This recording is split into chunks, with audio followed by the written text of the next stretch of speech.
Merdeka! Merdeka! Merdeka! Merdeka! Merdeka! Merdeka! Kasus sengketa plasma dan lahan antara PT Agrokarya Prima Lestari atau PT AKPL dengan warga Seruyan yang berujung pidana telah memasuki babak akhir.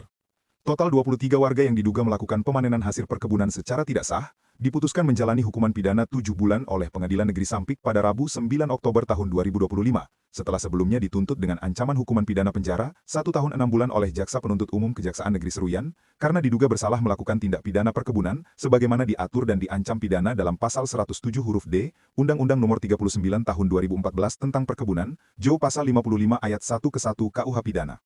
Namun adanya putusan pidana dalam kasus ini bukan akhir dari sengketa plasma dan lahan antara warga dan PT AKPL. Warga telah mempertanggungjawabkan perbuatannya karena memanen sawit yang ditanam perusahaan. Namun PT AKPL belum bertanggung jawab atas kewajiban memfasilitasi pembangunan kebun masyarakat plasma minimal 20%. Fakta persidangan menunjukkan bahwa ternyata PT AKPL melakukan pengusahaan perkebunan secara tidak sah. Hal mana terbukti bahwa berdasarkan fakta persidangan, PT AKPL belum memiliki sertifikat hak guna usaha atau HGU. Kemudian, keterangan saksi-saksi A.D. Charge menerangkan terdakwa Simpul serta beberapa terdakwa lain memiliki hak menerima plasma 20% dari PT AKPL. Kuasa hukum para terdakwa April H. Napitupulu menyatakan, saksi yang dihadirkan oleh JPU menerangkan PT AKPL tidak memiliki HGU, dan majelis hakim mengkonfirmasi JPU tidak menunjukkan bukti adanya HGU perusahaan. Dengan tidak adanya plasma yang diberikan kepada masyarakat, sama halnya merupakan bentuk tindakan menghina program Astacita Presiden Prabowo Subianto, sekaligus menghina pemerintah provinsi dan kabupaten serta masyarakat, ungkapnya. Adapun tim kuasa hukum para terdakwa Kariswan Pratama Jaya menyebutkan operasi perkebunan PT AKPL tersebut ilegal. Pertimbangan hukum majelis hakim berdasarkan fakta persidangan menegaskan bahwa PT AKPL belum memiliki HGU sehingga IUP belum berlaku efektif. Artinya, pengusahaan perkebunan PT AKPL diduga ilegal karena beroperasi berdasarkan izin yang belum berlaku efektif. Untuk diketahui, PT AKPL telah beroperasi sejak tahun 2007 dan IUP-nya telah diperbarui pada tahun 2020. Namun hingga saat ini PT AKPL tidak pernah memenuhi komitmen memfasilitasi pembangunan kebun masyarakat 20%. April menyebutkan pihaknya selaku Ketua Advokasi Rakyat untuk Nusantara atau ARUN DPD Kalimantan Tengah akan mengawal kasus sengketa plasma ini ke DPR RI. Kita kawal sampai RDP di pusat.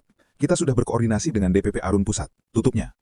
Dalam persidangan yang dilaksanakan pada 8 Oktober 2025 kemarin, baik para terdakwa maupun JPU menyatakan pikir-pikir untuk mengajukan banding.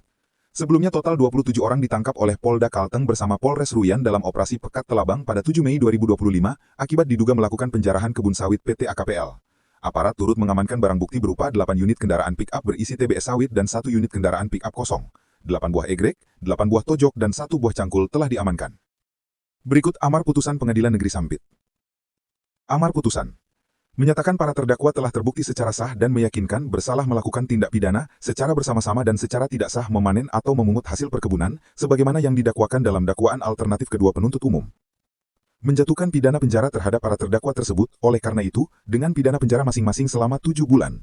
Menetapkan masa penangkapan dan penahanan yang telah dijalani oleh para terdakwa dikurangkan seluruhnya dari pidana yang dijatuhkan.